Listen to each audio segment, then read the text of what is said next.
Welcome to Lincoln Fire and Rescue on 5 City TV. I'm Dale Johnson. Fire Chief Michael Despain is joining me at the table today, and we have a subject that should interest you if you are interested at all in making Lincoln Fire and Rescue a better community service. So viewers, if you are interested, we'll be giving out email addresses where you can go, the city's website, to help Lincoln Fire and Rescue be more efficient and more effective and provide safer service, if that's what you want. You are the person in charge, so to speak, with this topic here today. The Community Stakeholder Task Force, LFR, is looking for some citizens to commit to this task force. And Chief Despain and I will be talking about this today on 5 City TV. Chief, thank you very much. Thank you. We've talked about this on radio. It's time to broaden the interest and throw out the invitation to the community over television that you are looking for community-minded citizens who are willing to commit to a period of time to learn about Lincoln Fire and Rescue, go behind the curtain, so to speak, right, with the goal of what? Well, they are a customer of our service, and so just like any private business would want to do, they want to know what their customer wants, so we make sure that we're meeting those needs. Part of the problem, though, is if I ask questions to the average public today, they would be making a decision based on poor information or maybe bad information at best. And so a good example is if I brought in a group of the community right now and said, how many of you, your response time right now is about 6 minutes, 90% of the time. How many of you want faster response time? And everybody would raise their hand like, yeah, we want it faster.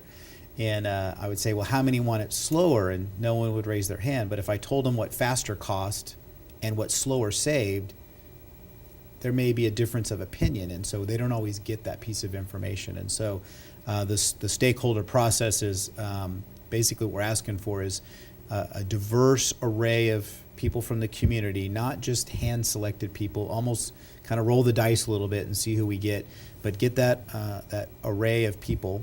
And then when they come in, commit some time for us to get you more up to speed on what it takes to provide service and the varying levels of service that are available. And then at the end, we'll ask questions, kind of a question and answer session over maybe 2 sessions, maybe even more, where we ask them, if we do X, do you want us to keep doing X, or do you want us to do it better or slower?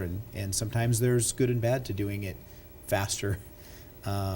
Sometimes there's ways we can do it cheaper, but cheaper on the tax side may cost you more money on the other side. And so we look at that array. The thing I really like about this is we have the labor group involved, we have administration involved, we have just kind of all the stakeholders involved. In the past we did that, we just forgot the community members. And so in this case, we bring the community members in to be part of those stakeholders. Everything we talk about today is on the fire department website, LFR website? Yeah, so people that are interested can just go on the LFR website. Right on the front page, we have a very big link so no one can miss it. It has information on the flyer, what to expect, a certain level of commitment we're asking for, and then also the application. And the reason we have people go through an application is there's a number of categories we're having people check, and that's really so when we pick people, we make sure we do have a diverse background, different portions of the city, different age groups, different ethnic background, just so we make sure that it is a very good cross-section of the community. All right. Now, this is involved. It starts in January and stretches into early March. Right. The commitment is a couple of weekends, a couple of evenings, consistent Thursdays I see on the schedule. Yeah. So let's break it down. What are you asking citizens to commit to, and what's involved in the schedule that's been set up? Well, if selected, one of the things we ask for is to commit to at least 8 of 9 sessions. So we understand life gets in the way. It would be difficult to make every single session, but if they can make 8 of 9, then they'll get enough information through this process to help with the question and answer on the end. That's the outcome that we're looking for. The sessions are kind of a combination of a lecture. Sometimes we take them on a tour, let them see some different facilities, apparatus, meet some firefighters, see what life is like in the station. They'll do some ride-along. We'll do some ride-along opportunities with the station where they can actually go on calls and see firefighters in action. There's actually a piece where we'll do some hands-on training. They'll actually put on protective equipment, just like a firefighter, a breathing apparatus. They'll get to handle some of the tools, squirt water. We may even put out some fire, controlled fires, obviously, in a safe manner, but give them that better than the average person experience of what it's like to be a firefighter. And some of that's on Thursday nights, where we kind of grab a couple of hours, somewhere between dinner and late at night, so they still have time to get home and take care of things. But the Saturday sessions are a little longer, and that's just because sometimes some of the things that we want to do take a long time for setup, logistically to set it up, to put people in their gear, to send them home an hour later. We'd hardly get any time together, and so that's what the weekends are for. And our goal is, we hate doing this during the winter, but that's typically when people are here, not as much time with vacations and kids are in school. We're trying to basically get them from the first of the year before kind of the spring break season and all that kind of starts again, so we can really kind of focus. And really, the sooner we do this, then the sooner we get the information we need for our strategic planning, which will be very important for upcoming budgets and for some of the new things that we're trying to do within Lincoln Fire and Rescue. I thought you've given some good examples. On the radio, we've talked about this on KFOR a lot of times, and this morning with the media, you used an example of there will be things, whether it's numbers or geography or certain elements within LFR. For example, how many firefighters should there be, or how many personnel should there be in a fire engine or in a rig as it's going? That's set for safety reasons. You don't want the public toying with that, saying, I think we should only have 2, or I think we should have 7, which is too many. But you are opening that up, LFR up, to a lot of things. Just a few things that are out of range, but a lot of things are open to the stakeholders' education. Well, and it's not that we don't want them to have input on staffing levels, but what we say is really the best way to do is, what is the outcome you want?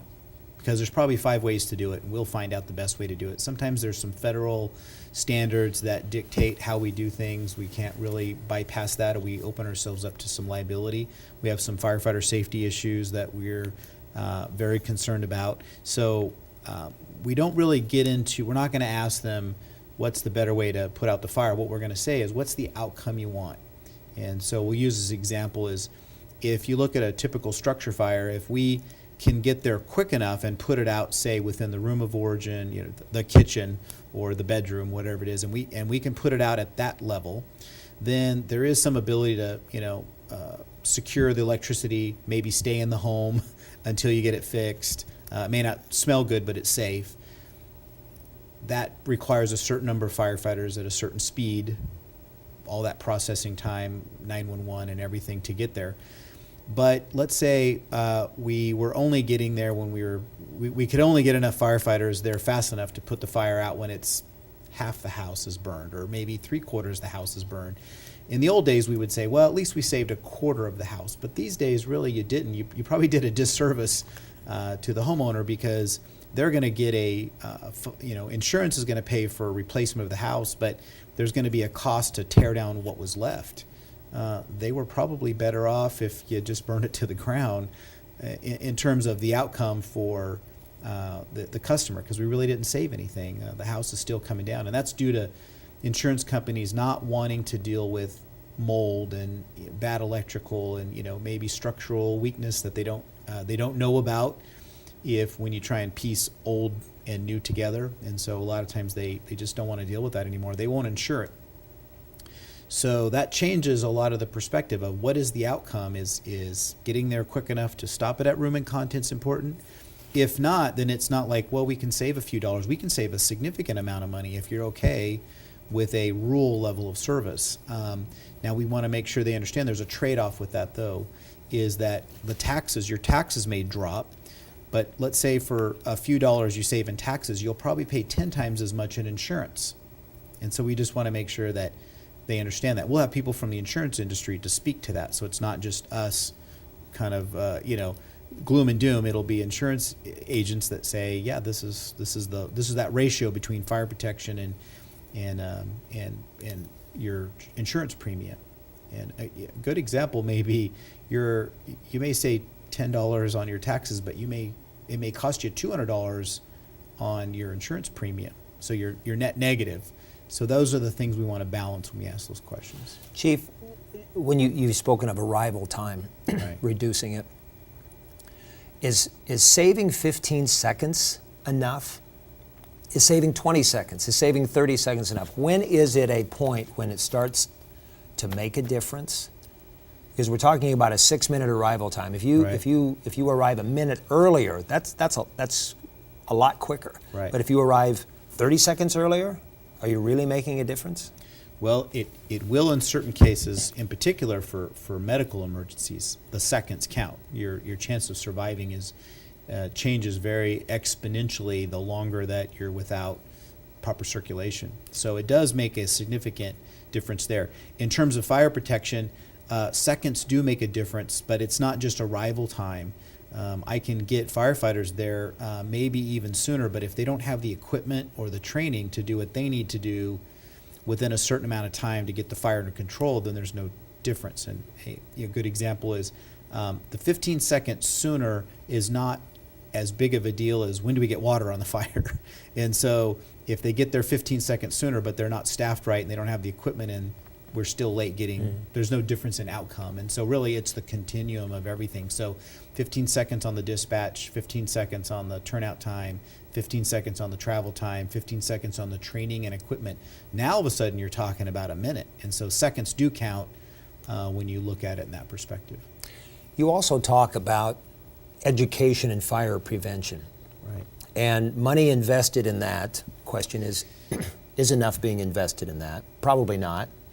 Compared to the cost of actually fighting a fire and the dollar damage coming from a fire. Right. Talk about the dollars difference. Well, there's some rough statistics out there that will basically say for every dollar you invest in fire prevention, it will save you about $6 in the cost of operations. And part of that is because if you prevent it before it happens, then there's a lot of adverse activity that doesn't happen. In particular, people don't have their house burned down. But when you look at, let's say, the economics, and let's just use a typical strip mall commercial occupancy. If that burns and it's out of business for a while it repairs, now you've got employees that are impacted, that's taxes. Property tax, the value of the property is diminished, so that impacts the taxes that we get as a community. If it has, if it's blighted for a while and that impacts the property values of buildings around it, let alone if those buildings were damaged due to the fire. So you see this compounding thing. It's not just what was the value of that property and now 50% of it's burned.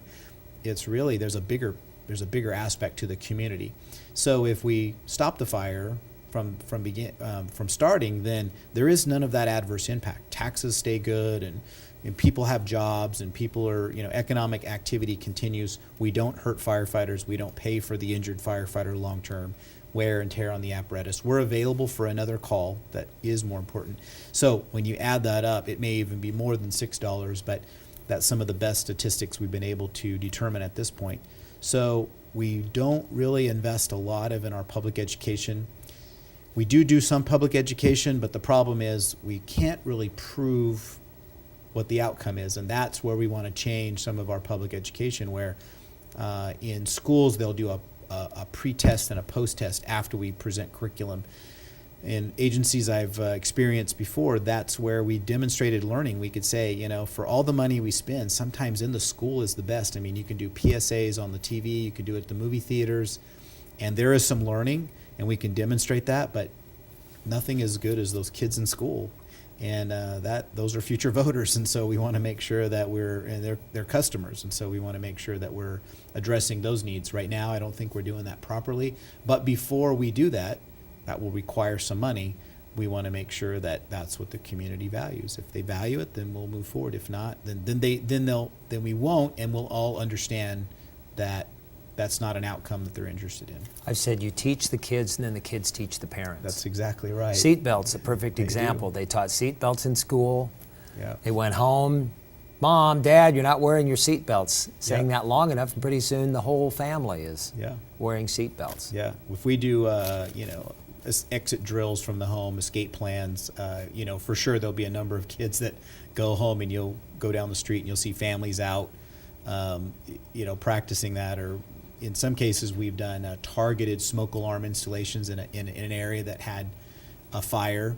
And I take that back. We'll have a fire, and we'll bring people from the community to walk through the damaged home, and with permission from the property owner, so kids can kind of get a look at this is what happens when we have a fire, we don't have working smoke alarms, and inevitably you'll be outside and you'll hear smoke alarms throughout the neighborhood being tested as soon as they leave and they go home, because they're all, I don't want that to happen to me, and they're testing them. So those are some of the interesting things we see with public education. Chief, what I see this doing is so many people, and this isn't a disparaging comment to anyone watching, but firefighting seems like an old school way of doing things. You hop in a fire engine, you hear the siren, they pour water on a house, they put out the fire, they coil up the hose, and they go back. You're talking about almost an algorithm, an economic way of running the fire department like a business. You're wondering where your money is allocated. You're involving the community to make those decisions in a very smart way. Right. I see this as almost 21st century way of running a fire department. Yeah, it may not change exactly all the tools and equipment we have, and we use foam, and we didn't use that before, and foam helps put out the fire quicker, and it lasts longer, and so that's a cost. We spent money on that new technology because we see the return on investment. In the case that you're talking about, when we use this program and we're looking at bringing in community members, we're using data to present information so they're making an educated decision. So it kind of is running a business. In particular, it's what does the customer want from the business, and that's really what we're trying to get to. Mm-hmm. And they understand the economics of a decision, both good or bad. And sometimes we're just trying to answer those just lasting questions of, why do you send the big fire engine to the little medical aid? And we get those all the time. We're going to give everybody that information, and so they'll be in their neighborhood, and when their neighbor says, why do they drive the big fire engine to these little calls? We have these ambassadors of goodwill in the community saying, oh, I was there and I can tell you the answer to that. And it's a very logical answer, and once they hear it, it usually makes sense, but a lot of people don't have the chance to hear that. Does this stakeholder effort primarily focus on firefighting as opposed to medical calls? Or does it involve medical calls too? This is the whole gamut. This will talk about our urban search and rescue component, our EMS enterprise fund, risk management, community risk reduction, labor relations. It's the budgeting. Where does your tax dollars, how does it come in? Where does it go? What percentage goes to what? Salaries, benefits. It'll be the whole thing. We pull back the curtain on everything, and give them a very broad perspective of every piece of it. We'll go as deep as we need to in the topics that we need to, and then they can ask questions, and we'll go as deep as they want to in any particular topic of interest. How does the firefighter union fit into all this? Well, they're a stakeholder too. They Sure. provide the service. They provide the labor. So they've been very cooperative on the front end, helping us design what the curriculum will look like and what the process is. And I think to a certain extent they're kind of watching me like, okay, we're trusting you a little bit. So I have a stake in this too, to make sure that they are part of that process all the way through. But if the community says we like something or we don't like something, if I say it as the fire chief, then sometimes there's a little bit of the labor management we have to work through, and that creates some undue hardship. If the customer says it, we're all focused on the customer. That changes our focus. It helps frame the argument a little bit better. And in agencies that I've worked at before, if we go back to the term outcomes, what is the outcome? Mm-hmm. Not what does staffing look like, but what is the outcome you want at the end? If we use that, what I found is when we've done this before in different agencies or agencies I've worked with or helped do this, they typically can get a strategic plan with unanimous support of, let's say, 6 to 10 strategic initiatives. That's powerful because now everybody's marching in the same direction. We may argue on a few details when they get to it, but that's fine. We got 9/10 of the way down the road because we had a common vision, we had a common objective, the strategic initiatives, and then we just work through the details on the back end with the idea that as long as we're reaching the outcome the customer wanted, I don't know that the customer cares how you did it on the back end, as long as they got what they wanted, and then we can negotiate that. But they've been the labor group's been very supportive of this so far, and quite frankly, we can't do it without them. It's a partnership. So, All right, so here's what you as a viewer need to do. Go to the Lincoln Fire Department website, lincoln.ne.gov, mine down to the fire department, and if you are interested at all, look it over, look at the schedule, see how much of this you can commit to. You're looking for a minimum of maybe one or two. You could miss one. You could miss a meeting, but you're looking for strong commitment. There's 9 sessions. We're looking for people to commit to 8. Now, there's not a police that says if you miss 2, we're not going to kick you out. But what'll happen is when we get to the question and answer piece, you'll have a few pieces missing to present the information. So we're asking for that. But yes, if you go to the website, it's a very big link ready to go today. It'll give you the flyer, it'll give you the application, and then also just some contact information. If there's a question that we haven't addressed here and you want to know about, they can call that number and let us know. Starts January 19th. The final meeting is March 2nd. Go to the website, lincoln.ne.gov, the Lincoln Fire Department. Chief, thank you very much. We'll talk more about this on the radio in the months to come. Appreciate it. Thank you for letting us get our message out. Fire Chief Michael Despain joining me today on 5 City TV.